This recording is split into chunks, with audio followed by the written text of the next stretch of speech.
This begins an interview with Fred L. Hart on April 21st, 2001 in Knoxville, Tennessee with Kurt Peeler and Mark Bolton. And I guess I'd like to begin by asking you a little bit about your parents, and maybe with one of the basic questions about your parents. How did they meet? Mother told me that Daddy was standing on a street corner behind an army truck, and she saw him, and she said, "I didn't know they made American soldiers look so cute." And this is how they met. And Dad said, "I looked up and I seen this beautiful blonde-haired woman staring down at me, and I didn't know they made German women look so cute." And that's how they met. What do you know what month and year this was that the two laid eyes? It sounds like they literally laid eyes on each other. From what I can understand, that the war was just about over. It was over in the sector they were in. There was still some fighting going on, so this would have to be very, very early spring or right at the end of winter. What part of Germany was your mother from? A little town called Essau, and it was a very small town, but now she wasn't in Essau when she met Dad. She was in Nuremburg. That's where I was born, Nuremberg. So that's where they met in Nuremberg. Right. Did your father have any problems getting permission to marry? No. Do you know? There's no story of none, because they got married after the war was over. I think the problems were before the war was over. That's where the problems began. So they were trying to see each other. But he was a master sergeant in the Army, and he could pull strings where the regular GI couldn't. Your father was obviously a veteran of the war against Germany. What did he ever tell you about the war itself growing up? He told me about training in the United States, how difficult it could be. He told me about going overseas to England and how rotten it was, and that he was a cook at one time, and then he was a supply sergeant, and he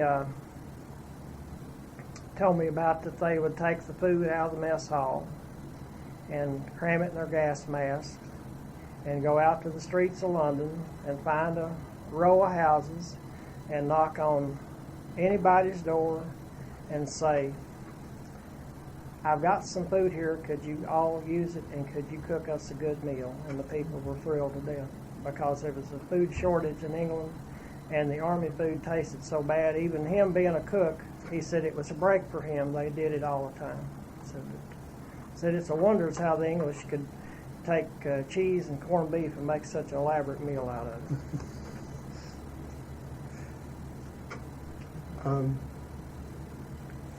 When your parents were married in December of 1945, when was your father? Do you know when your father was able to return to the States and when your mother was able to return?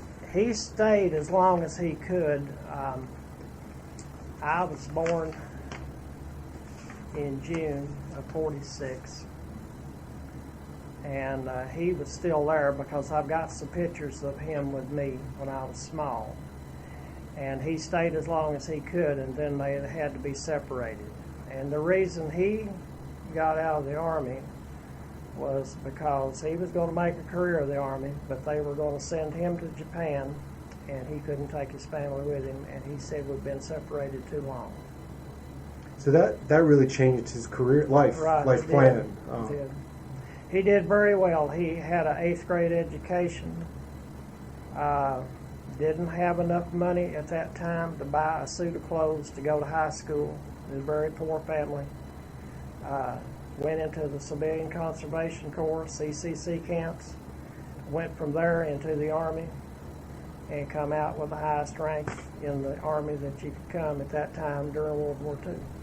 Did very well. Is your father still alive? Yes, he is.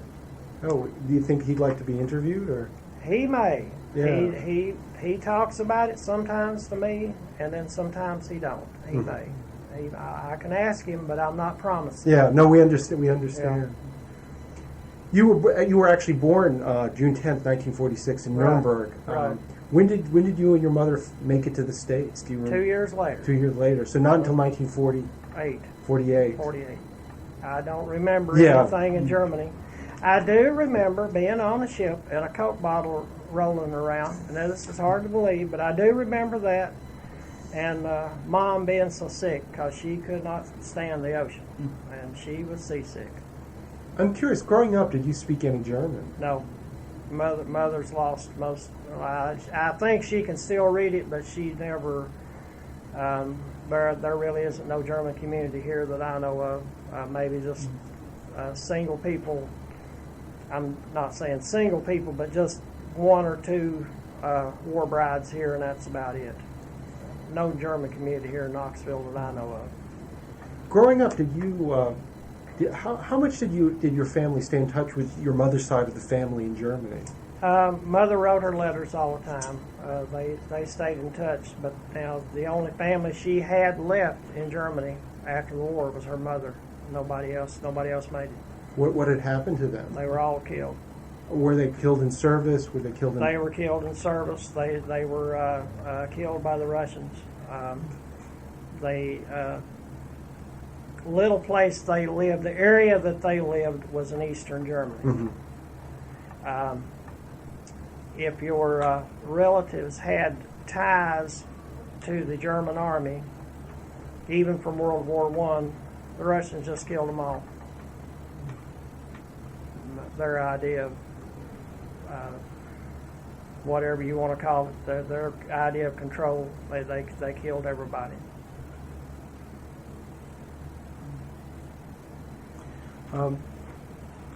You mentioned your father was thinking of making a career out of the Army, but did not want to go to Japan. What did he do after he left the Army? He come back to work here and dropped whatever they called it, rocking chair money for a year trying to find a job. There were no jobs here. There never was any jobs here until Knoxville got a little more industrialized and got a little bit bigger. There wasn't any good paying jobs here. He just did menial jobs. I mean, there were so many people that served from East Tennessee. When they all come back, there was a glut of good workers out there and not many jobs to go around. But he did eventually become a truck driver. Right, he knew how to drive a truck from the Army. And how did it? You mentioned on the pre-interview survey he did get a job, and worked there for 30 years. When did he finally get that job? You said it took him a while. He got that job, better job than he could find. I think it was like in the early 50s, very early 50s. But it took him several years to find work. And you mentioned he used the whole 50 and 20. Basically the year of unemployment. He didn't get a good job. Right. There wasn't any jobs at that time. Your mother also worked outside of the home when you were growing up. Right. She worked for a laundry you'd listed in the right. paper. How old were you when she started working outside of the home? Do you remember? 5 years old, something like that. She worked 40 hours full time? Right. Very bad job. $17 a week. I remember. That's not a lot of money. No, not even back in the 50s. It was. But she thought that because she was a German and she couldn't speak English very well, that nobody wanted to hire her. So she got that type job. It's a job nobody wanted. She did eventually work in a textile mill. Right, the old standard knitting mill here. I worked at it. I think everybody in Knoxville that lived here at one time worked at it one time or another. But it didn't pay that well, but it paid better than a laundry worker, and it was very steady work. They had contracts with the government, so they never run out of work. Mm-hmm. They always had work to do. I'm so new to Knoxville. Where was the mill? If you go by I-40 and go east out of here, and you get up around the 5th Avenue exit and go past it don't go on the exit, go past the exit, and you look over to your right, you'll see the remains of it. There's a big wide space, and then there's an old warehouse there that was the original part of the mill, and that's all that's left of it.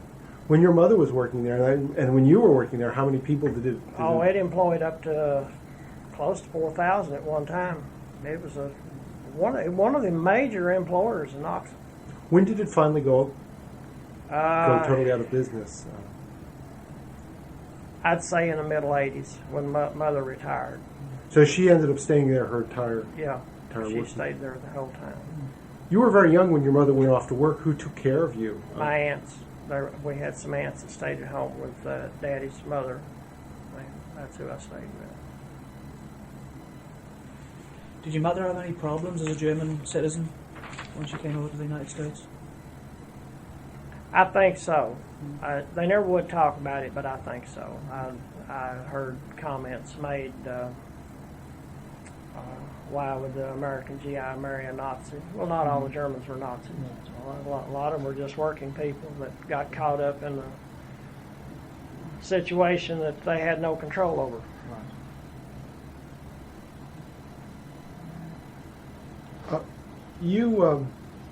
Where did you went to Sunnyview Elementary School? Where did you grow up? What community did you? Really, there wasn't a name for the community I was in. I guess you would call it a mixture of two communities, Sunnyview and Ramsey. But all my friends went to Sunnyview School. I didn't go to Ramsey School. I was right in the middle on a dividing line. If I'd went around the curve, I'd went to Ramsey School. And that's where I went to school. Now, did you grow up in Knoxville? Right. I guess in the county, not in the city. Not in the city, you were in the county. In the county. And Sunnyview is which part of is it east, west? East Knoxville. East Knoxville. In the county, East Knox County. The old school's still there, but it's not been used for school in many a age. How big was your elementary school when you were going there? I would say 150, maybe less. So it was a small. It was very small school. And where you lived? What did most people do for a living? What did parents do for a living? Well, I had a guy across the street from us. He was an engineer on the railroad. I had another guy up the street from us. He was an electrician. I had a retired military officer that lives door to us. We lived in rental property,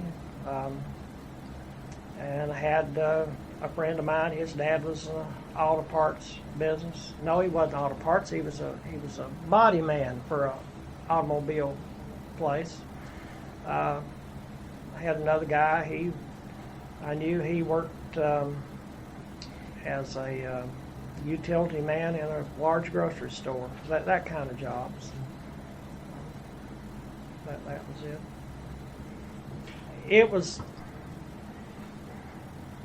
It wasn't a poor neighborhood. It wasn't a middle class neighborhood. I guess it was a mixture of some had a lot of money and some didn't. But we all got along. It wasn't like it is now in some of these neighborhoods. There wasn't any fighting all the time or crime down the street, or you could leave your lawnmower out in the backyard, and if you left it there for 3 months, it'd still be there. Nobody'd take it. The guy that was the engineer had a very beautiful daughter, and she didn't shy away from me, and I didn't shy away from her. I mean, we didn't have no romantic interest in each other, but we all played together as kids. It wasn't like, well, I'm the poor little boy, my parents didn't have much money and you're very rich and you can't have nothing to do with me. We had a good time together. Everybody played together. So it sounds like you have fond memories of growing up. We had a pretty good time. What games would you play? What would you do for fun growing up, particularly? Oh, we always played Army. We played like we was in the Army. And we played marbles. That was big. Baseball, football games,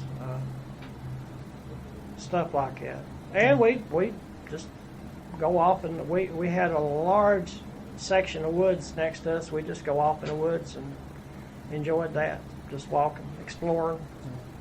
Had an old quarry that we wasn't supposed to go to, but we always went to it. Stuff like that. Had caves in the quarry that we made that we could play in. It was a good time. When did your family get television? Do you remember, or did you always have it? Let me see. I'm thinking. I remember. 56 or 57. It was about the same time Knoxville got its first TV station.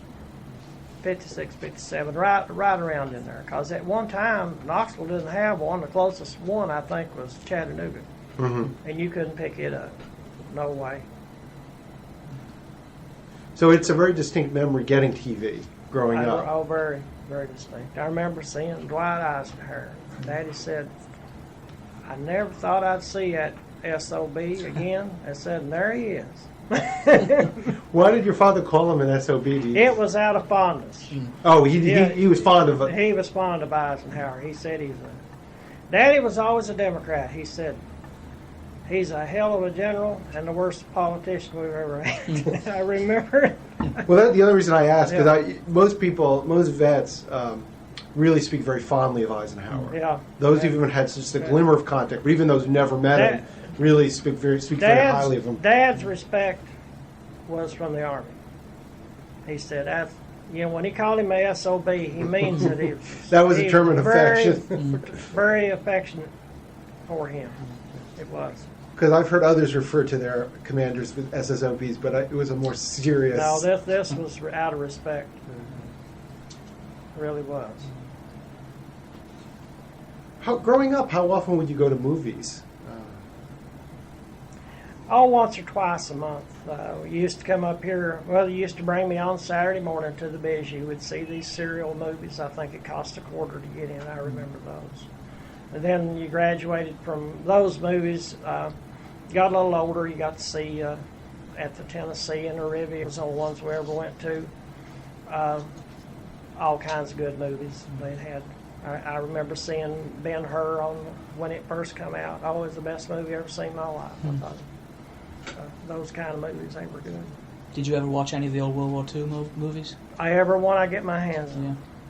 Yeah. Every one I get my hands on. Every time there was one on TV, it interests me. It still interests me now. I'm not a veteran that shies away from watching those movies. I like them. It sounds like you watched a lot of them growing up. A lot of them, yes, I did. John Wayne was my hero. Randolph Scott was my hero. Audie Murphy was my hero. I watched that movie, Audie Murphy, about his life. I bet I watched it. I know I've seen it 10 times. If it comes on, I'll watch it again. And you saw it when it first. It sounds like when it first come on the Tennessee Theater.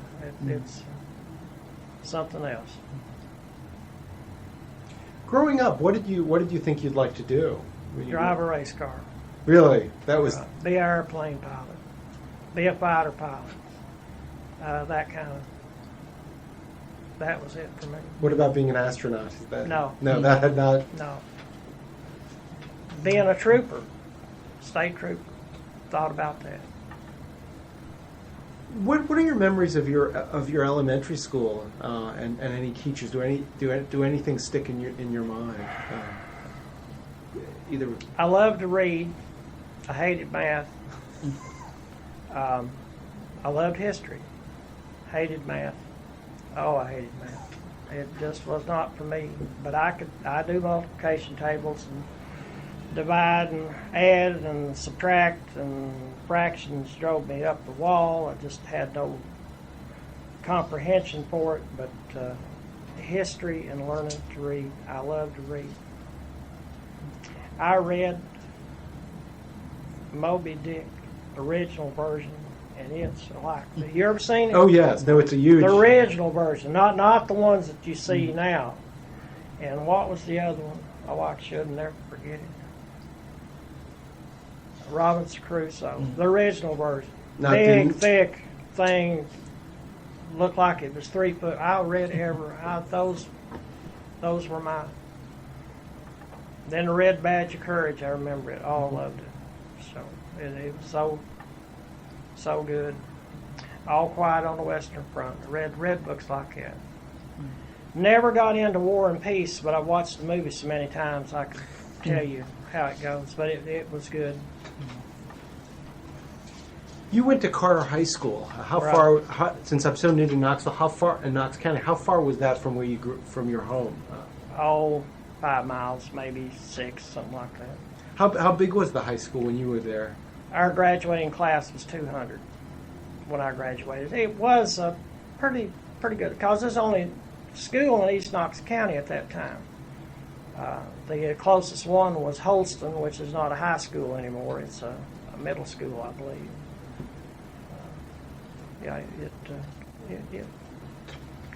Pretty big school. Drastic culture shock from a very small grammar school to a large school like that. What was such a shock? What was the big? All those people, it just couldn't find the rooms. What, That kind of deal. what year did you graduate high school? 1964. I'm curious. Well, before leaving high school, what was your? Did you think you were going to go to college? Was that a goal? No. No. No, was not a goal.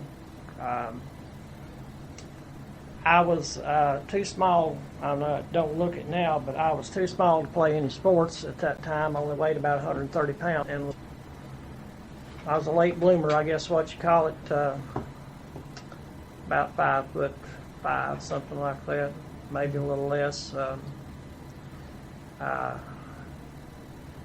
I become a football manager, and I'm not bragging, but I become a very good one. I took care of the equipment. I learned how to take people's ankles.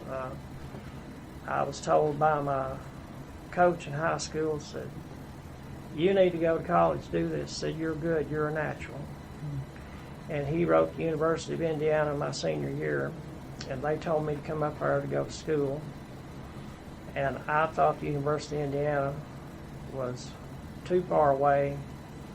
And God bless Mom and Dad, they didn't give me no encouragement to go. And they were going to pay me the unheard salary of $5 an hour to be a football manager and put me on a full scholarship if I could have, if I was as good as my coach said I was. They was going to give me a full athletic scholarship to go, and I didn't go. Why not? I didn't want to go. I just didn't want to go. I didn't have any encouragement from home. I guess I would have gone if they had set me down. And but Mom and Dad thought that high school was enough. Really, they didn't think you necessarily needed college. No. Any regrets in looking back that you didn't take that Indiana offer up? I do sometimes. I think about it. I should have. Should have tried it. Yeah, You know. yeah. If I couldn't have made it, so what? You know. I'm curious, growing up, what music did you listen to as a kid? Is it, Rock and roll. It's called old time rock and roll. so you grew up listening to Elvis was my hero. Temptations were my hero. Otis Redding, James Brown. I liked everybody but the Beatles. Didn't really care for the Beatles. No reflection on the part of the world. Now the early Beatles fine, but after they did the Sgt. Pepper's Lonely Hearts Club Band, it killed it for me. But the old time rock and roll, I loved it. Still do. Have a lot of music I listen to. That's all I listen to now. Do you remember the Kennedy assassination? Yes, I remember where I was at when it happened. We were home from school that day when that happened. For some reason, I cannot put my finger on it why we were home. And I was listening to the radio in the car because Dad was in the house sleeping. He was at night, and it was a warm day. For some reason, it was warm that time of year. And it come over the radio. President Kennedy's been shot. And less than an hour later, said President Kennedy's dead. I remembered. I remember seeing Ruby shoot Oswald. I remember it. I still remember it. I remember all that. It really changed. Really, really changed. You mentioned your father was a Democrat. How long did he remain a Democrat through the 50s and 60s? God bless the man, he's still a Democrat. Oh, he is. He's Still. He says he's an independent, and I think that the last fiasco we've had for the past 8 years changed his mind. I said, Dad, you just got to look at what's going on, and I think it changed his mind. But Dad was the old Democrat from FDR days, and they're completely different. I don't know what your all's party affiliations are, and I don't want to upset anybody, but the Democrat now is not the same as the Democrat that was back then. There's a huge difference. Same with the Republicans. I'm a conservative. I'm not a Republican, but I happen to vote Republican every time because it's more the way I think. But I'm not a down and out Republican. There's some Democratic ideas are good. Were you a Democrat like your dad? I was a Democrat. I was a dyed-in-the-wool John F. Kennedy man. I remember when he run we had a mock election at Carter High School, and I said, these people are so stupid. Why did they vote for Nixon for? Because most of the people's parents voted for Nixon. They were all Republicans, and East Knox County is still a bastion of Republicanism. I don't think a Democrat could run for any office up there and even have a chance of being that way. What was the appeal of Kennedy for you? I liked the way he presented himself. He was young. He wasn't that much older than my dad. He was from that generation. He was a war hero. I listened to some of the speeches, and I thought he was the man. And I looked at Richard Nixon, and I said, that ain't nothing but a crook. And guess what? He turned out to be nothing but a crook. But I mean, I'm not psychic, but that's... You really did think that in 1960? I did. I said, that cat's nothing but a crook. That was my... That was your initial... My humble... Even as a high school student? Right, yeah. What else have we forgotten to ask you about growing up in Knox County in the late 50s and early 60s? Is there any memories you have? Oh yes, wonderful memories. High school. Didn't like high school, going to school, but everything that went on about it, I enjoyed. Like what were some of the things you enjoyed? Going to the stock car races every Saturday night, hitchhike to them, hitchhike back. Just I loved it. I couldn't get enough of it. Then I got a little older, and we had drag racing in this area. I went to those all the time. I grew up with a wrench in my hand because we were poor, and if you couldn't repair your own automobile, you were out. And I enjoyed doing it. Still enjoy doing it. So your family did have a car, but it sounded like it was... Daddy, last car, he bought a car in 1958, and we got into some financial difficulty, I think. I don't really remember. They were good at hiding things, but we had to drive a car for a long, long time, and we had to repair it ourselves. So your dad bought his first car in 1958, or did he have... No, before that he had bought a 55 or 56 Ford, a new one, because with $55 down and $55 a month, Lee Iacocca put you in a new Ford. This is how Lee Iacocca got his start. He increased Ford Motor Company sales, not by the thousands, but by the millions on that deal. 55 and 55. $55 down, $55 a month, and out you go in a brand new Ford. And it made history. It really did. It shook up the car business. It did. Because they didn't sell cars like that before then. You either had to have the money or a huge down payment. And he said, well, let's just go after the working people. There's more of them than there are the ones that's got the money to buy. Just put it on time. That's how Ford Motor Company credit got started. And it worked. It sounds like it's a very distinct memory of this new car. Oh, it is. The smells, all. I'm a car nut. I mean, I am. I remember. When did you get your first car? When I come back out of the Army, 68. But it sounds like you got to know the family car pretty Real well. well, real well. And I helped a lot of people on their race cars. I enjoyed that. Still do. Oh, nothing no better. What else? You mentioned the race, going to races and working on the car took up a lot of your time, and you were involved with the football team as a manager in high Right. school. Any Enjoyed other that. activities you? I got a job with my football coach at an old Knoxville municipal swimming pool, and enjoyed that greatly. Worked in the basket room, learned how to be a lifeguard, enjoyed it. I really enjoyed it. Beautiful girls, more beautiful girls I've ever seen in my life. They weren't from the same school that I went to. They were from all over Knoxville, and enjoyed that. I was growing up then, and that was a wonderful summertime experience. Bought an old motorcycle, fixed it up. I still ride motorcycles. I still do. I'm not a biker. I'm a motorcycle rider. There's a huge difference. Enjoyed that. Really did. Enjoyed going to the mountains. We used to go to the mountains a lot, and the traffic wasn't so bad back then. And go to the lake. Gang of us boys go to the lake. Stay all weekend, especially this time of year. If it's going to be 85, 90 degree day, 3 in the early spring, I'll get sunburnt, have a good time.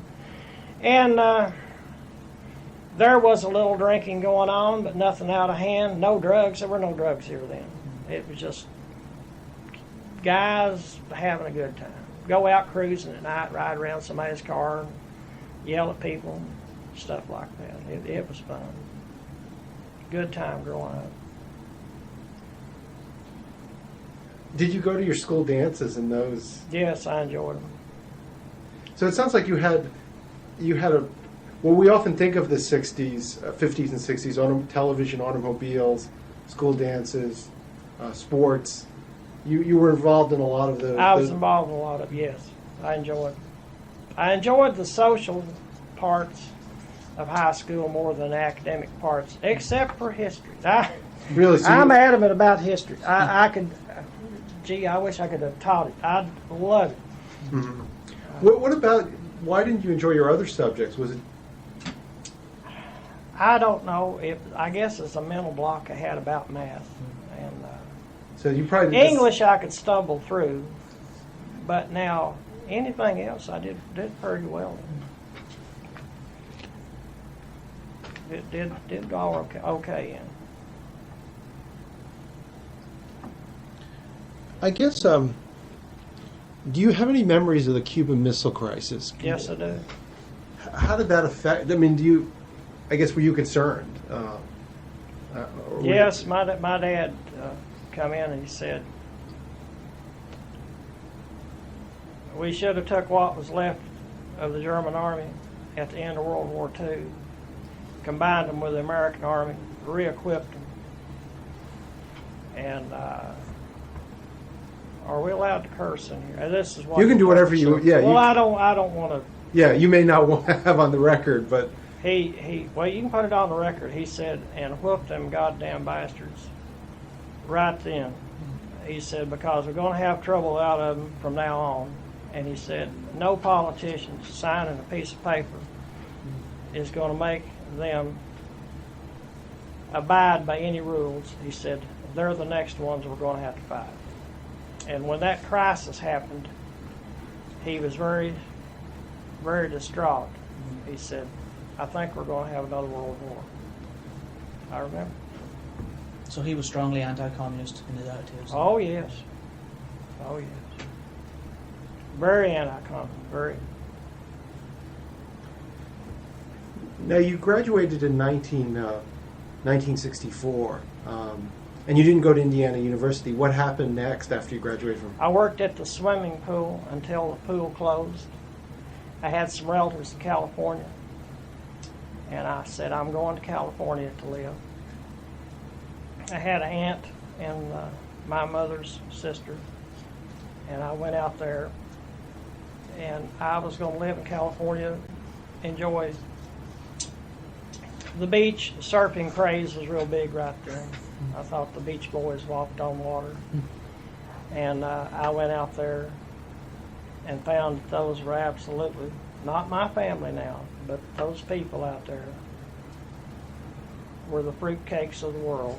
And I couldn't get along with them. They didn't like my accent. I didn't like theirs. They thought I was from Oklahoma. They didn't know where Tennessee was. I didn't like it. I stayed about 6 months and come back home. Which part of California were you? I was in the San Francisco, Berkeley, Antioch, Oakland area, Sacramento, that area. Didn't know much about California and seen this huge Pacific Ocean. Well, I didn't know the temperature never got much over 60 degrees in San Francisco area where the beaches were. Nobody went swimming. You couldn't. The water's too cold. Or the wind blowing all the time. It just was not. The dream didn't materialize. It just didn't work out. Where did you work when you were in California? I worked in a large paper mill for Crown Zillerback Corporation. I think they're still in business. It made paper. Paid very well. Bought a brand new motorcycle over there and rode it home. But didn't like it. Growing up, how much had you traveled before this before uprooting and going to California? Went to Florida one time. Went to California one time to visit my aunt. We went by car. It was enjoyable. I liked it. In your neighborhood growing up, were there any black families? No, all white. All white. So after coming back from California and realizing the California experience wasn't for you, where did you came back to East Tennessee? Right. And then what happened next? I got a job at the old knitting mill, Standard, and worked there for a while. Didn't like it. I couldn't stand being inside. And saved up some money and decided to come to school here. Well, I'd already been out of high school over a year. Come to school here, and I just didn't like it. It was not for me. It just, some people fit in, some people don't. I just didn't fit in. It didn't interest me whatsoever. I went back to work for the knitting mill and worked there until I got drafted. Had you thought of enlisting? No, I didn't. It wasn't because I tried to join the National Guard, and this was very peculiar to me. I tried to join the National Guard and went over to the National Guard, and this is for a slot. I think there was an infantry unit here as a rifleman in the National Guard, and they tell me I couldn't pass their test. I don't say that I've got a very, very high IQ, but when I went into the Army and took the same test, son, what do you want to do? Anything you want to do. You want to go to officer school? I said, no, sir. I just want to serve my time and get out. What do you want to be? And do you want to be a helicopter pilot? We'll send you in to be a warrant officer. I said, no, I want to drive a truck. Yes, sir. You can have it. Give it to me. That was your special. That was your requested. I drove a truck because of the influence my father said. He said, if you are not going to make a career out of the military, get a job as a truck driver because you're on your own quite a bit and they'll leave you alone. And you'll never stay in one place long enough to get into any trouble. I mean, he knows. He was a military man. He knows. It's interesting advice, and it makes a lot of sense. Yeah. So how aware are you of the situation in Vietnam growing up? When did it first start to become an issue? 64. I remember they showed on TV, they showed a unit, I can't remember, it was the 82nd Airborne, I guess, had got ambushed, and they'd lost 119 men. And I remember that, still remember it. Showed the ambush site. Played the recording of the calls for help we're being overrun, we're being overrun. I remember that, and then there was nothing else. It just dead silence. I remember that. Did you have any opinion on the American involvement there? My opinion was that we should have won. We had the resources. We had the finest men. We had the worst men. But we had the resources. But we didn't have the resolve, or we didn't have any leadership. And I'm not talking about General Westmoreland. I'm talking about LBJ and McNamara were absolutely the two worst military leaders that there ever was, I guess. Did you think that at the time when you went in? When I went in, I knew something was dreadfully wrong. Why did you think that at the time? Because they had no resolve to win. I wondered why, when I went to Fort Benning as a basic trainee and didn't know anything about the Army except what my dad had told me, there were signs all over the place, win in Vietnam. And I thought to myself, why are these signs up? We're supposed to win. Do we have to be encouraged to win? We're the U.S. of A. We're the best, you know. That's. Did your father have any opinions about the war? Get the goddamn hell out. If we're gonna get people killed, get out. If we're not gonna win, get out. I remember he said that in '64. I remember, yeah, he pounded the table. Said, "They're not trying to win this war." I'm curious. Your father had given you his reasoning about why become a truck driver in the Army. What other advice or things did he tell you about the Army to take? When you were going in, since. Never trust anybody with any personal things. CYA, cover your eyes. If you lose a piece of equipment, steal it off somebody else. Take care of yourself. You're the one that's got to come back. That was his advice. Very good advice. Very, very good advice. It sounds like he was very practical. He was a very practical man. You've already brought up the basic training in Fort Benning. What kind of experience was that? It wasn't. I'm trying to find the words here. I didn't like it, but it wasn't distasteful. And they were good. I didn't think they were good at the time, but they were very good. They were all seasoned veterans that fought in the Korean War. Some of them still from World War II. We had a sergeant. He said, "I'm the meanest man in the United States Army." And I wrote home a letter and told my dad, I said, Sergeant Brown, now it's not a made-up deal, it's Sergeant Brown said he was the meanest man in the United States Army. And my dad said no, said I was. But he just took my place. What at the time? I mean, what was in terms of basic training? I mean, what at the time really irked you? What didn't you like? That really. I guess serving with people not from the South that had a bad attitude, and we're going to get into race now. Most of the blacks out of the Northeast were horrible. It sounds like they didn't want to be. No, they didn't want to be there. They thought they were too good to be there, and they, in a few weeks, corrupted the blacks out of the South the same way. Didn't want to be there, fighting for the beast. That started back in 1966. Mm-hmm. You know, the white person was called the beast. Mm-hmm. Fight for the beast.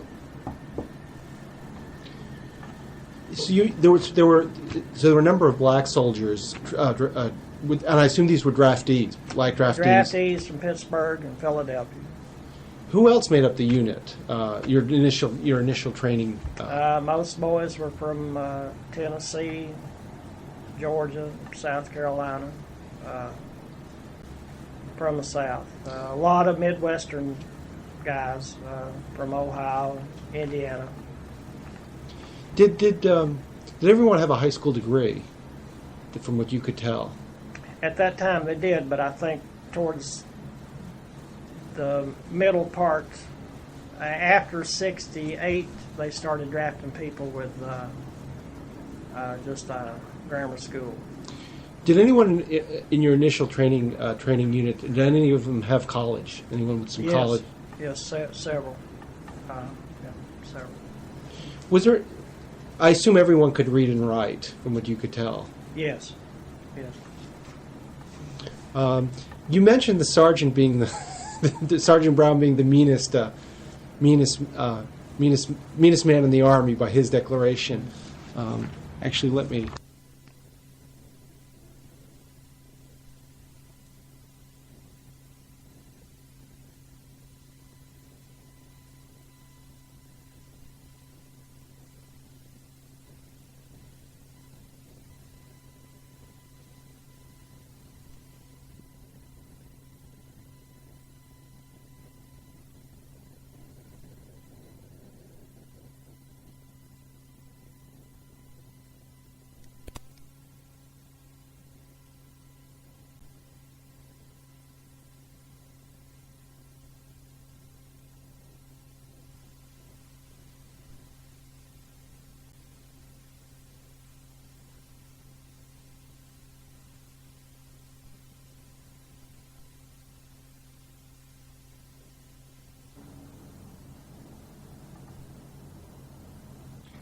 You mentioned Sergeant Brown. Is there any other individuals, either new trainees like you, or other people on the at Fort Benning that stick out in your mind? Any memories or any friendships that developed at Fort Benning?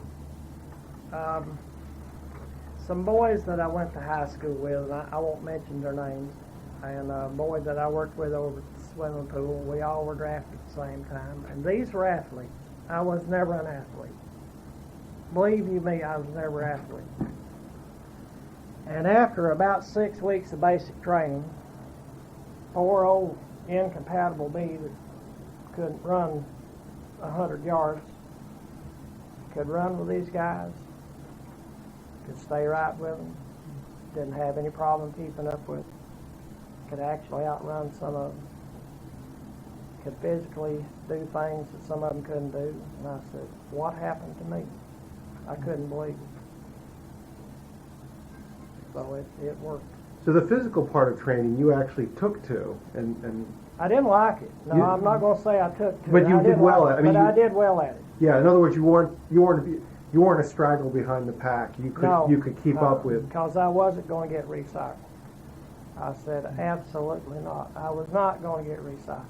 What was recycling for those? You had to go through the crap again, and I would not do it again. I said I'm not going to be recycled. How many would get recycled? Out of our bunch, maybe 4. And these guys were either. We called them duds in the Army. They were either that or they were physically shouldn't have never been drafted. Mm-hmm. They had trouble with their feet. They had trouble with their knees. They should have never been drafted. They couldn't do it. Quite literally, not even. Could not do it. Or they just was a type of person, and I know they're here in the university. They're everywhere. They just, like, what am I trying to say? A person that should have never been given a driver's license and got one. These people were that way. Mm-hmm. What was the reaction of your family and friends when you were drafted? Particularly your father. He said, I know they was going to get you. You're the right age. So he wasn't surprised. He wasn't surprised. He didn't like it. Because he didn't like it. No, he didn't. He said they're not trying to win this war. So he really, in some ways, would have preferred you not to go. Right. But what alternative did I have? this is the way in East Tennessee you got out of the Vietnam War. You either had a doctor slip you something that would make your blood pressure very high while you was getting taken a physical. You either come over here to school and kept your grades up and stayed in school. You either had a government job, which was impossible to get, that made you exempt. And an 18, 19-year-old, that would be an impossibility, just about. I guess maybe a few got on over here at Oak Ridge at the nuclear plants at that time. But that, or you joined the National Guard, and they never called any units up from here to go to Vietnam. Or you got married and got a girl pregnant right off the bat and have a baby, and you were exempt. Or you went to the Army or the Marines or to the Navy. Sounds like you knew people who took a lot of these options. Is that a fair?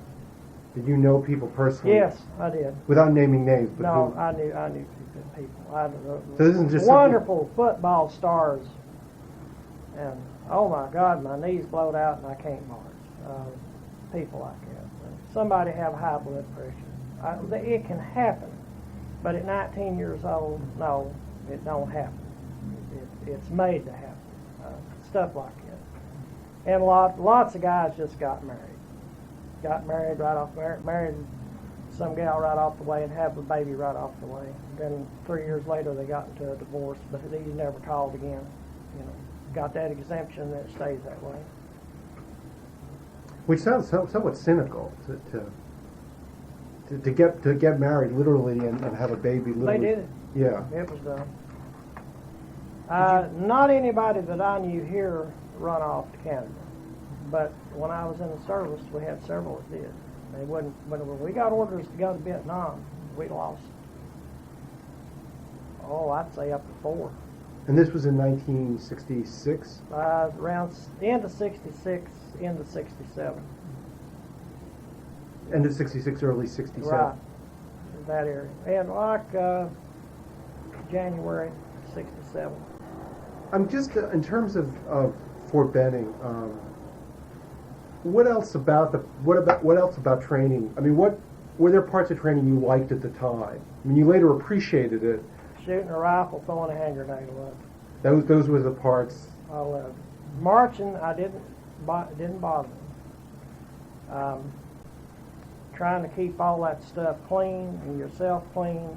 I mean, I do keep myself clean, but I mean, trying to do it out in the field. And I said, the infantry is not for me. Not that. Didn't like it. How often would you get pulled in for KP?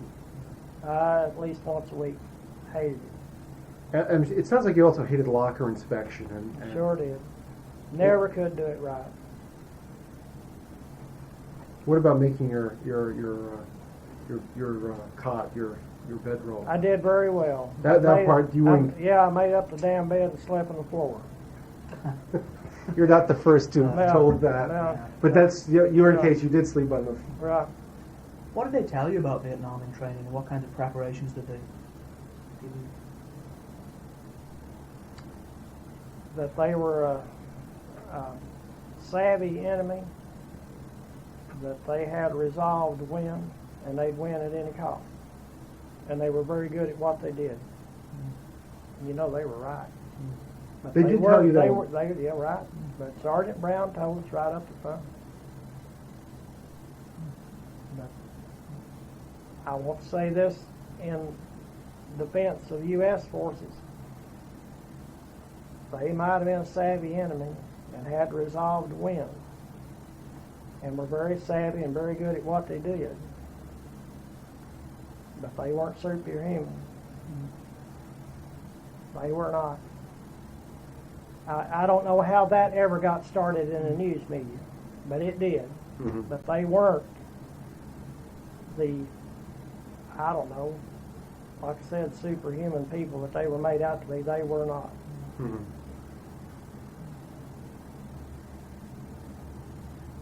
Did you have a girlfriend when you went into the service? Yes. Did you stay together?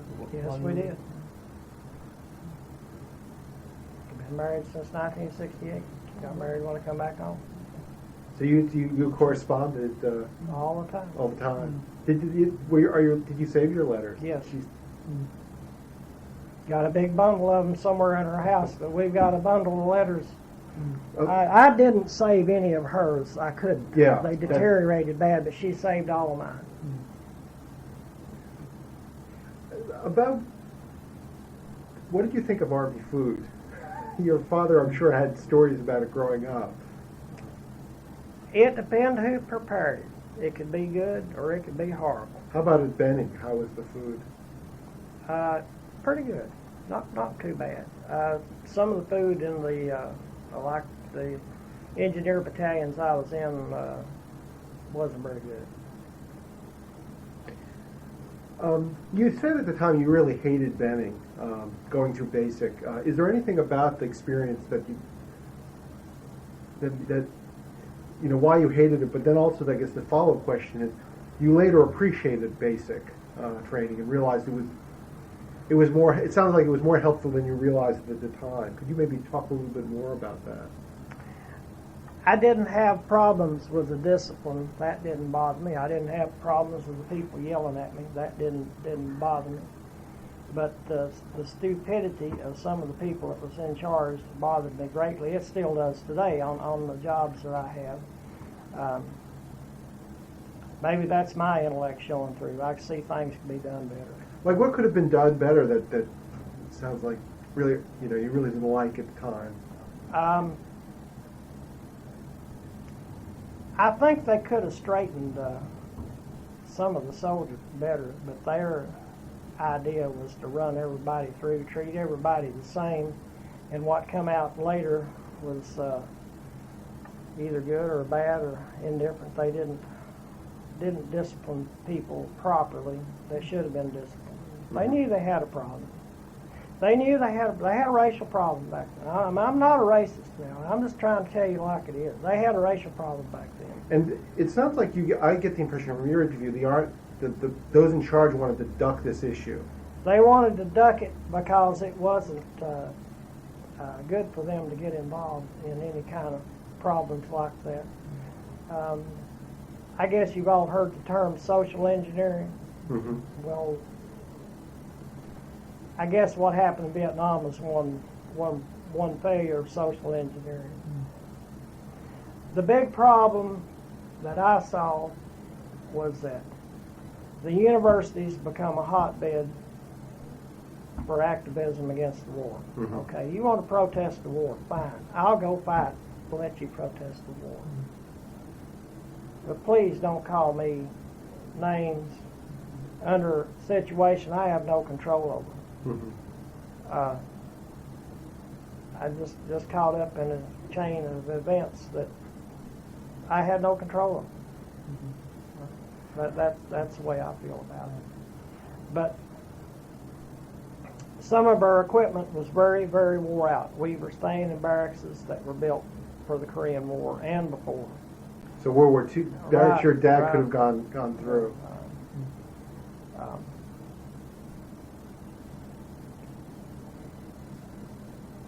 Our uniforms and stuff, that kind of equipment was okay. I mean, it wasn't shoddy or nothing, but we had a lot of people in charge besides Sergeant Brown that were marking time in the military just to get out. They were close to retirement age, and they were burnt out, and they didn't really were up to par to do what they needed to do. Because it would sort of, I mean, if we're thinking back, particularly if they're World War II people, it's been 20 years, 1965, 64. Right. They were right at the edge of going out. And even Korean War people are starting to... They were tired of it. They didn't like it. So it sounds like what Sergeant Brown was very good. A lot of the others were just going through the motions with you. Right. They were just going by the book. They didn't really try. But this man tried. I wonder if he's still alive. What really did? Where was Sergeant Brown originally from? Did you have any sense? Was he from the South? From Georgia. And looked. What was the meanest thing he did to you? Do you remember any particular incident in training? I dropped my rifle one time, and he said, with an oath, "You got to take care of it. You're going to sleep with it. You're going to take a shower with it. You're going to carry it around from now." And I did 2 solid weeks. You're going to take it to the barracks with you. You're going to go to bed with it. You're going to eat lunch with it. And you literally did. Yeah, I sure did. What was the meanest thing he could do to another recruit? Do you remember any particular? He never slapped a person or touched them. So But he knew how to make you feel like you were dirt. He did walk a platoon over a certain person who gave him trouble all the time. But you didn't step on the guy. He just marched the platoon of people over. He told him, said, "You're nothing but dirt, and you're going to be treated like dirt." He said, "You don't change, you don't take a bath, you don't change your uniform until I tell you to." And this went on for about 2 weeks. And after a while, this guy got on pretty ripe. So that was the way. He intimidated more than no physical. Now, when I got to Fort Leonard Wood, Missouri, and I was out of basic, I was learning how to drive a truck. I watched those basic trainees. We watched them. And at Fort Leonard Wood, them guys slapped recruits, knocked them around. But at Fort Benning, that just wasn't done. No, Fort Benning wasn't done. No, there were better class of cadre at Fort Benning than there was at Fort Leonard Wood. But every army post is that way. They're different as night and day. I mean, they may say that they're U.S. Army, but they are different. You know. Even if they're doing the same basic function, Right. like training recruits. It would. I mean, Benning had a reputation in World War II as one of the best Right. facilities. It sounds like it lived up to it. Dad went through down there. He went to Fort Dix, New Jersey. He was at Fort Benning too. So he started out at Fort Dix. Right. I guess, where did you report when you were drafted? Over here on, no. Henley Street, in an old house. It's gone now. It's where the federal courthouse is now. The old federal courthouse. The office building's right next there. There was an old house there. Okay. That's where where the post office is still. No, down from there was just an old house there, and the examination station took it over. And then how did you get to Did you initially go to Benning, or did you? We rode a bus to McGee-Tyson Airport, and they put us on a DC-3. We flew to Columbus, Georgia, and first time I've ever been on an airplane. And we got off there in Columbus, and we got on an Army bus, and we were in the United States Army. After you finished at Benning, did you get to go home, or did you go straight to? I stayed 2 weeks here. I come home. Dated my wife every night, every hour, every solid minute I could be with her. I was with her for 2 weeks. Got on a Greyhound bus and rode to Fort Leonard Wood. I spent all my money on a diamond ring to get engaged to her. We did, and went to Fort Leonard Wood on a bus. What an experience! What, just the trip out. What was so memorable? Just some drunk on the bus. Some old guy pulled a knife on the driver who wanted off the bus. There was a lot of Army personnel on that bus because the airlines, I think, were on strike at that time, and we couldn't get a flight out. Or something happened where you couldn't get a flight on a plane. And I remember the sergeant, he grabbed that guy and he said, "Oh man, just sit down and shut up." Guy was drunk. Another couple in the back seat. Both of them were South. They was, I don't know where they were from. They was trying to make love in the back seat. Everybody was hooping and hollering. It just all night long. Just so this was not a quiet bus ride. No, it wasn't a quiet bus ride. MPs come on the bus. We stopped at Fort Campbell. Now, this was just a Greyhound bus. It wasn't an Army bus. It was just a Greyhound bus. Stopped at Fort Campbell, Kentucky. And what were the MPs looking? They were looking for orders. They want to know what you were doing on there, where you were going. You had to show them your travel orders and stuff. One guy didn't have one. Off the bus he went. I don't know where he went to. I guess he stayed in the stockade until they found out where he was supposed to go. And that's the way it went. And it was a bus ride from hell, I guess, what you never got no sleep. Somebody's always yelling and screaming. Just, not a cheery time to go to Fort Leonard Wood. Got to Fort Leonard Wood, got out of the bus. His driver left, and he forgot to unload our duffel bags. There we were, no clothes, no nothing. I guess the driver had it too, you know. So he literally drove off. He drove off. Like not just he went in to get a cup of coffee. Yeah, he just drove off.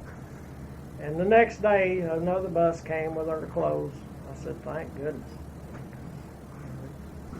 We finally got our clothes together. What a time. They call Fort Leonard Wood Little Korea. Hot as the dickens in the summertime and as cold as Korea in the wintertime. And that was the nickname people... Little Korea. Very bad things happened. The people got killed there at that post by other soldiers. There was a park you had to walk through to get to the enlisted man's club, and they had a lot of knifings, stabbings, soldiers preying on other soldiers. Never happened at Fort Benning because Fort Benning was ruled with an iron fist. Fort Benning, Fort Leonard Wood didn't have any. It sounded like you had a real breakdown in command and and discipline. I'll say it again. I don't want to keep repeating myself. This was a time in the United States Army you had a lot of people right at the age of retirement. Were going to retire, and they just didn't care. They'd done their time, they'd done their thing. God, LBJ's got us in a war here. I want to go home. I got 2 years to go. Maybe I can ride it out. And I've seen this through my whole service time, even overseas. Even in Vietnam. Right. What about your training at Leonard Wood? How did that go, and what was that like, your training, and how to be a truck driver? The training was very good. Yeah, I can't say I had bad training. I did. I had good training. They graduated us up from, they started us off with Jeeps, then to a 3/4 ton truck, then to a 2.5 ton truck, up to a 5 ton truck. It was very good. I enjoyed it. Didn't mind it at all. Had an old parade we had to go to every Wednesday. I hated that. I don't know why we had to go to a parade on Wednesday morning. Get up at 4 o'clock in the morning. You're tired anyway. You have to get all dressed up, put on your khakis and boots and everything, and march in a parade. Then be critiqued after the parade, and if you didn't look sharp, if your unit, your school class didn't look sharp, you were criticized, maybe told you were going to have to work all weekend instead of having the weekend off. Funny thing happened though. I was there, and one evening these C-130s started landing. And C-130s landed and took off all night long. And we didn't know what was going on. And one guy I knew, he said, let's go to the airport and see what's going on, because the airport was real close to where we were at. You see them things land and take off. They sent a whole combat engineer battalion by plane to Vietnam. And they all flew over, and it's all done by military aircraft. And they done this in about 2-3 days. The planes non-stop. I mean, from a time... It just went on and on for about like 48 hours. One of them things land every 15 minutes. Take off, land and take off, land and take off. We saw all them troops out there, all lined up with duffel bags, weapons and stuff. And the boy looked at me and said, "We're next." Well, my next didn't come until about months later. How long were you at Fort Leonard Wood? A little over a month. Didn't take too long to learn how to drive a truck. If you were good at it, you just sailed right on through. If you wasn't good at it, they made you into a cook or a carpenter or some kind of deal like that. So it sounds like you were a good. You learned pretty quickly. I liked it. Yeah. I liked driving. So it was fun. And so where did you go after Leonard Wood? We got on another bus. This was Army bus. It took us to Fort Hood, Texas. And we went to the 69th Engineer Construction Battalion that hadn't even been started. We got there. They put us in a barracks. We checked in at the first sergeant's desk, orderly room first, assigned us to a barracks that hadn't been used since the Korean War. What a mess. Literally. Clean it, yeah, hadn't been used since the Korean War. And we started. We didn't have any equipment. We didn't have the first piece of construction equipment. We cleaned our barracks up and painted them. And they painted the outside. We had to paint the inside. Well, we painted the inside red because we were engineers, and engineer colors are red. We painted them all red. Well, we didn't use approved paint. It was flammable paint. We had to scrape all the paint off and paint them with a paint that wouldn't burn. And then, I think this was a make-work deal. It wasn't the right shade of red, so we had to repaint it all over again. They didn't have nothing for us to do. Then our equipment come in when we started training.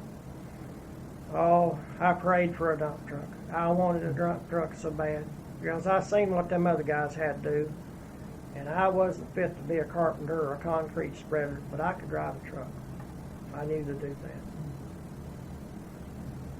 So the equipment come in, it come pouring in. We got equipment out of National Guard units. Well, they robbed National Guard units.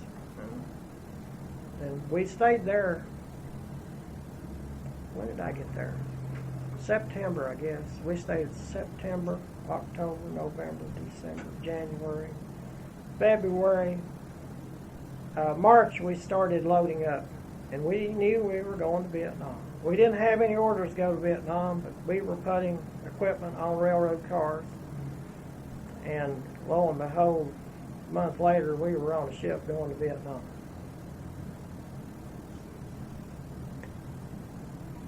So you took a ship to Vietnam? Sure did. Because a lot of people flew. Oh, I mean, in fact, yeah. that was more usual to fly. 45 days. So you had experience much like your dad. Right. Left Corpus Christi, Texas. Went through the canal. Went to Hawaii. You could see from Hawaii to, where did we go to? The Philippines. Stayed a day in the Philippines. Then we got to Vietnam the next day. What was that voyage like? I loved it. I should have been a sailor. Really? I enjoyed it. Never, but it was weird. We were on the water 45 days. Never had no bad. No weather. Seasickness then? I got seasick, but I got over it in a day. And never had no bad weather, sunshine, beautiful. We stayed around the equator a lot and never got into any cold climate, and I was a warm weather person. Oh, I enjoyed it. I did. Did you do the ceremony of crossing the equator? No, I didn't. What happened? I didn't get to do that. I had been up all night cleaning latrines, but we cleaned one latrine and closed the others off, so we only had to clean one, and it was my turn to clean it, and I cleaned it up real good. Had ironed and brassoed up. Oh, it looked like a diamond in there, and I just went to bed and forgot about it. I was tired. They left me alone. I didn't do it. The day they had it done, I didn't get it done. Oh, but there was a ceremony on they did. Yes, oh, they did. I know a lot of them got the document that says they crossed the equator. It was hilarious what they told me what happened, but I was dead tired. You in a sense were going over to Vietnam also with a unit. We went over as a unit. We had, all of us knew each other. What was your unit like, and where were people from? Because you were all together for 45 days. I mean, besides being in Vietnam, you trained with them, and then... We had people from Kentucky, from Virginia, from the Midwest. I had some pretty good friends from Ohio, Indiana, farm boys. Farm people are the same all over. There's no difference. I don't care if you're a farmer in Northeast New York or you're a farmer in East Tennessee. You all got the same. It's the same deal. The people from the cities were a little harder to get along with. Really? Right. Even, I'm not talking about a racial thing now. I'm just talking about regular people. Just, it didn't matter. Boys from South Chicago weren't much. People from Pittsburgh weren't much. People from New York City, I'm talking about white people now, I'm talking just weren't much. But then the best friend I had in the service, Portsmouth, Rhode Island. Really? Well, it just, you can't say they're all bad because they're not. So when did you meet your best friend from Portland at the time? I met him in Texas. Ladies' man. He said, "I'll fix you up with any woman you want." Because I did some stuff for him. I said, "I'm going to get married." I said, "I don't need a woman." So I've got a woman. Oh, Hart. My name is Hart, but he called me Hot. He had a Rhode Island accent. He said, "Don't be that way." He said, women are there to give their charms away." I said, "I don't want another woman. I've got one." And he said, "You don't know what you're missing." Now, he come from a wealthy family. His family owned an American Motors dealership in Portsmouth. And I said to him one time, I said, "Raymond, what are you doing in the military? Why didn't you go to school? Why do you do anything? What are you doing here?" He said, "I was having too much fun." He also sounds pretty honest. He was having too much fun. He set up a bar in our hooch in Vietnam. Our real bar. Disco lights. They weren't called disco lights. Lights, neon lights, I don't know. He was a character. Where did he get the stuff from? He rounded it up.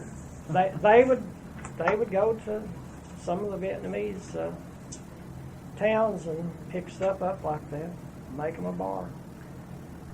I'm curious, you talked earlier about racial tensions in Benning and in Leonard Wood. What about in your unit, your permanent unit? Not so bad in the 69th, but when I got shipped to the 93rd, we had a real problem with a cook. He was a sergeant. He wasn't the chief. He was under the chief cook, and he was a black guy from Memphis, and everybody had run-ins with him, and it was all racial. He had a very bad attitude. Very bad attitude. We had one platoon sergeant in that same outfit. Why, I don't know. He wasn't worth the powder to blow his brains out with. And then my squad leader, I'd followed into hell.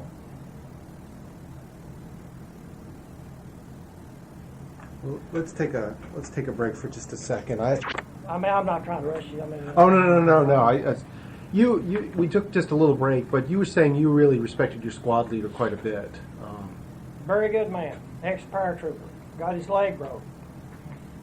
Wind shifted at Fort Benning of all places, and he landed on a barracks and broke his leg, and he couldn't jump anymore.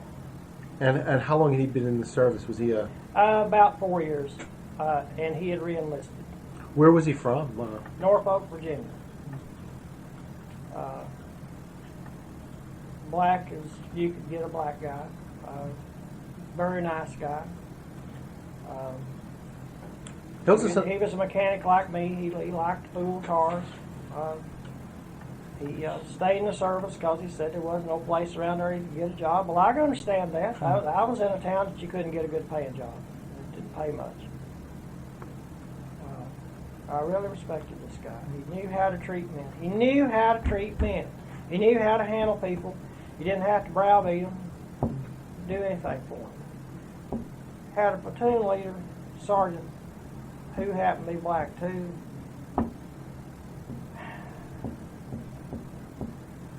He was just, I don't know, most obnoxious person. Just nobody liked him. Got his rank by time.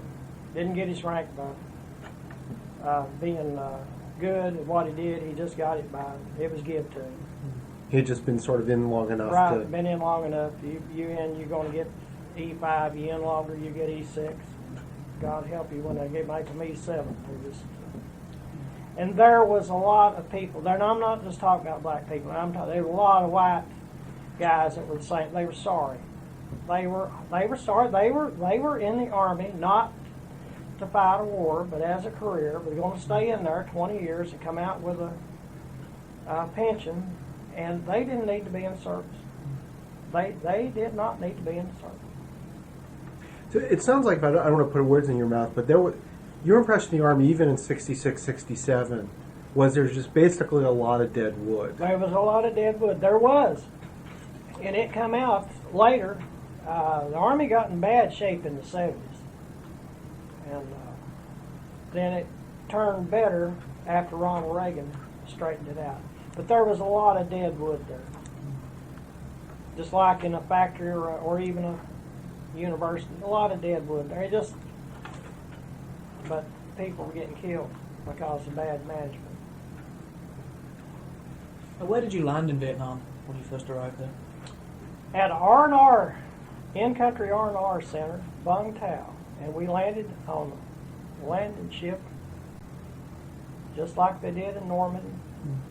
From the barge laid down, and here stood a whole line of Vietnamese trying to sell drugs, alcohol, women, whatever. First impressions of Vietnam: smell burning waste, human waste.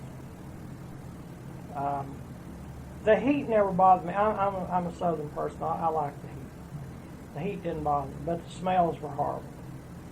Burning diesel fuel, because you use the diesel fuel to burn the human waste, because you couldn't put it in the ground. It'd come right back up out of the ground. It was more sanitary just to burn it.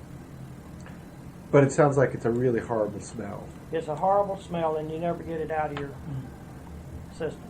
I can smell diesel fuel now, and it's the first thing I think of. And me driving a truck for all these years. How were those first few weeks settling in there? We had to build our own base camp, which was experience, but we did it. And when you say it was could you say a bit more about building your base camp? we had to build it from the ground up. We had to pour the concrete. We had to build the forms to build temporary barracks, and that's all we ever stayed in was temporary barracks, because they had wooden sides, canvas tops. They could be took down very fast. They just had concrete floors in them. The concrete floors were poured mainly because of insects and rodents, stuff like that. You didn't want to build a wooden floor because the termites would eat it up. Snakes like to come in on you. Bees, all that stuff like that. We built bunkers for the higher ranking NCOs. They stayed in bunkers. They take a Connex box. That's what you ship materials in, a big steel box. They take the door off of it and put sandbags all over it, and they had a place to stay. You know. So you were in these barracks, and your NCOs were in In a Connex box. That doesn't strike me as. I mean, if I'm not trying to lead. Well, the rank has its privileges. Yeah. Yeah, rank has its privileges. But it doesn't sound like it was good for morale. It wasn't. Morale. The units I were in Vietnam, I'll just have to tell you, I mean, we're all men here. It was FTA, was fuck the Army. Now this, I know this is going out for posterity, but I'm telling it like it is. That was really the common attitude. That was a common attitude. Because if you didn't, it would fuck you. And nobody wanted that. So that. But this time was a bad time, I think. Well, I know you're more learned than I am about the social changes that happened in the 60s. And this was a trying time to be in the military. This was a trying time just to be a citizen. Wasn't so bad around here, from what I gathered, and because I wasn't here for 2 years. But in some of the places it got to be a little horrendous. Social change, and if you look around, things really hadn't changed. Still the same. I don't know what they were looking for. Was it a utopia? Can you tell me? Was it a utopia? What was it they were looking for? Do you know? I mean, I don't understand. Mm-hmm. And how aware of you of those kinds of protests while you were stationed out there? I become real good friends with Huey Brown, my squad leader. Very good friends. And we got a Life magazine, and it showed National Guard troops firing a 50 caliber machine gun in the city of Detroit.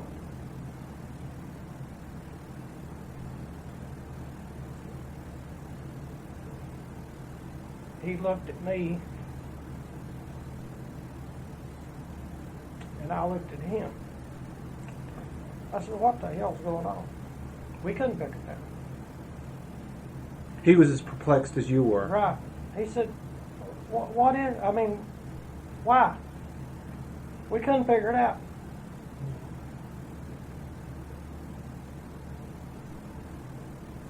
We could not figure it out. Still can't figure it out. I don't understand.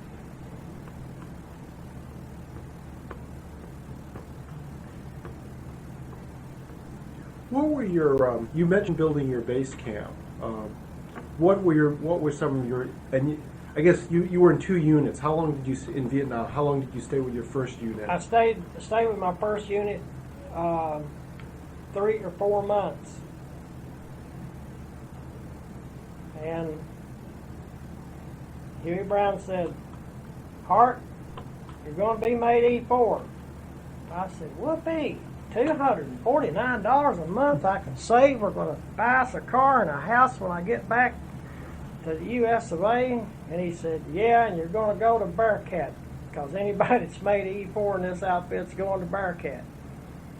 And I said, "Okay." And I went to the 93rd, but guess what? Huey Brown come with me because they got him too. He didn't know it. He was making fun of me, and it wasn't a day later he got orders he was gone too. So you were able to stay friends also? We stayed friends right up until we left. With a bit of irony that he also got. He got it. And Raymond, same thing happened to Raymond. I told Raymond, I said, "Raymond, what are you going to do with all that money? Buy more whiskey with it?" And he said, "No," he said, "they're shipping me off to Bearcat. I got to build another bar." I said, "You are?" I said, "What outfit are you going with?" I said, "Well, I'll be right there with you." And that's what happened. We went right to Bearcat together.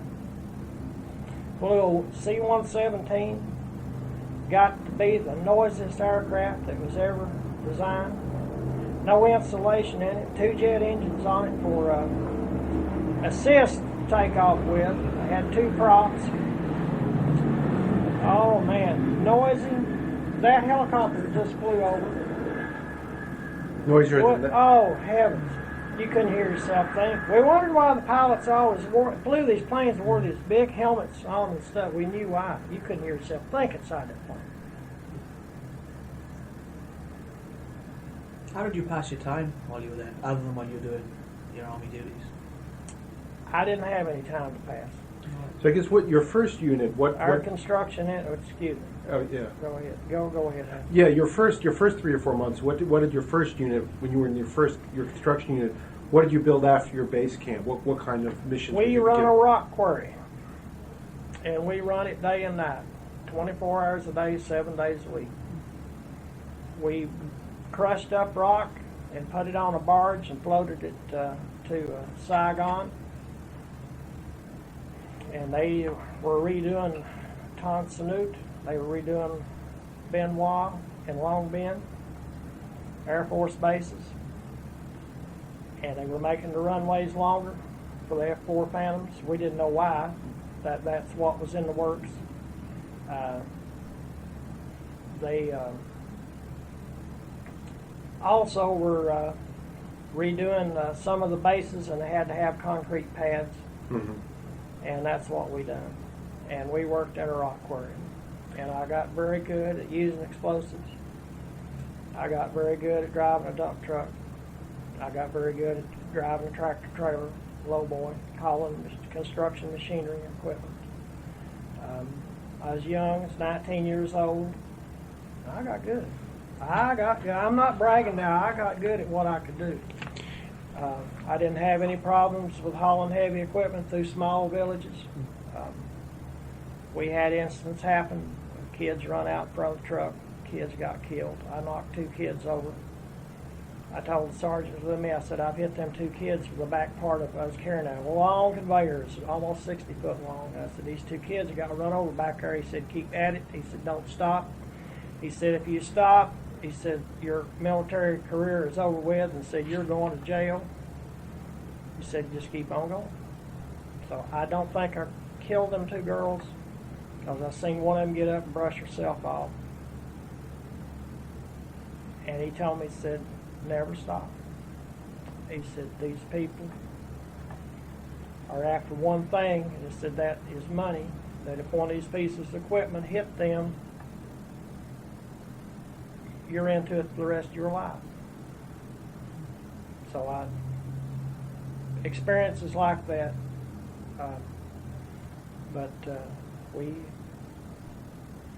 I never had no direct contact with Vietnamese people. So the quarry operation was strictly an American operation. Strictly American operation. No civilians hired. No civilians around. Sometimes they used civilian dump truck drivers that drove their own dump trucks, but it was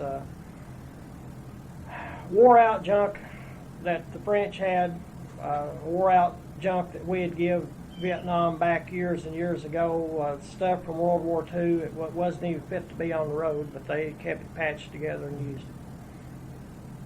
And they quit doing that with the Vietnamese. I don't have much regard for Vietnamese civilians, either side. They get a load of rock, instead of taking it to our place it was supposed to go, they take it up somewhere and sell it. They take it to their house and dump it behind their house and sell rock. Anything like that. You drive a truck